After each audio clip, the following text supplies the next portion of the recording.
Msichana tajiri wa kweli kutoka kijijini hatimaye alipatikana na wazazi wake wa damu. Siku ya kwanza kurudi nyumbani, alimsikia mfanyakazi wa nyumba akimsema vibaya kwa siri, lakini mfanyakazi huyo hakujua kuwa maneno yake angemrudia. Msichana kwa asili alisema kuwa anayesema vibaya kuhusu wengine ataanza kutoa ndimu mdomoni. Mwanzoni mfanyakazi huyo hakumchukulia kwa uzito. Hata baada ya msichana kuondoka, aliendelea kumdhihaki, lakini muda mfupi baadaye alihisi kitu cha ajabu kooni mwake, kisha akaanza kutapika ndimu. Kumbe msichana huyo alikuwa na uwezo maalum ambapo maneno yake hutimia. Mtu yeyote anayemkasirisha hupata matokeo mara moja. Aliporudi nyumbani, wazazi wake wa damu walimkaribisha kwa furaha, lakini hakujua kwa yote hayo yalikuwa ni unafiki tu. Sababu ya kweli ya kumrudisha nyumbani ilikuwa ili achukue nafasi ya binti wa kufikia na kuolewa na mtoto tajiri aliyepooza wa bilionea. Ingawa wazazi wake walificha nia zao, kaka yake mara moja alimchukia alipomuona. Alidhani kuwa msichana kutoka kijijini hastahili kuwa sehemu ya familia yao. Akamwambia arudi alikotoka. Msichana alikasirika. Mara tu alipokasirika, chombo cha kale cha thamani ndani ya nyumba kilianguka na kuvunjika. Wote walishangaa. Binti wa kufikia alitumia nafasi hiyo kuchochea ugomvi. Alisema kwa kejeli kwa hicho kilikuwa chombo anachokipenda sana mama yao. Akauliza kwa nini kilivunjika mara tu msichana alipofika nyumbani. Maneno yake alifanya wazazi waanze kumtazama msichana kwa mashaka.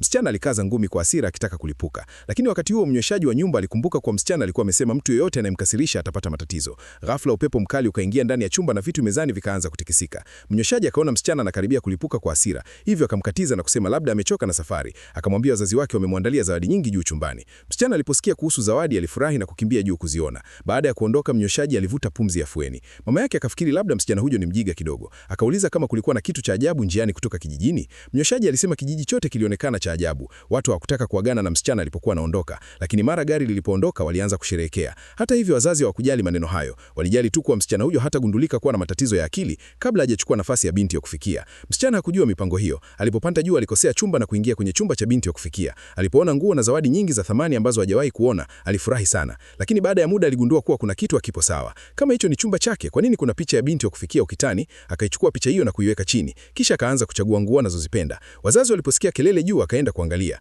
Walimkuta msichana amevuruga kabisa chumba cha binti ya kufikia. Binti huyo akakasirika na kumuuliza anafanya nini. Mama yake akasema hicho ni chumba cha binti ya kufikia na chumba cha msichana kiko pembeni. Lakini msichana akakataa kuondoka. Alisema ameangalia vyumba vyote na hicho ndicho kina mwanga mwingi na balkoni kubwa zaidi. Akauliza kama wazazi wake watamtenda kama katika hadithi na kumfanya abadilishe chumba chake. Mama yake akajaribu kumtuliza akisema binti wa kufikia ameishi hapo zaidi ya miaka 10 na chumba kingine kimekarabitiwa hivi karibuni. Lakini msichana akakataa kabisa kuondoka. Hali hiyo ilimkasirisha kaka yake. Alimkemea kwa kusema hana adabu na anajaribu kuiba chumba cha binti wa kufikia. Alisema binti huyo ndio mtoto wao wa damu, lakini wanampendelea yule aliyomchukua nafasi yake kwa miaka. Alipokasirika zaidi, frame ya picha ukutani ilianguka na kuvunjika. Baba yake alipokumbuka kuwa hata chombo cha kale kilivunjika alipokasirika mapema, aligundua kuwa msichana huyo si wa kawaida. Kwa haraka akakubali kumpa chumba hicho na kuambia wote waondoke. Baada ya yote, hivi karibuni angeolewa kwa niaba ya binti wa kufikia na chumba hicho kingerudi kwa binti huyo. Siku ilizofuata watu wa familia tajiri walifika nyumbani kwao. Walikuja kumuomba msichana wasaidie kumtibu mzee wao. Msaidizi wao alidhani binti wa kufikia ndio waliokuja kumtafuta, lakini CEO akagundua mara moja kuwa binti wa kufikia hana ile alama maalum waliokuwa wanaitafuta.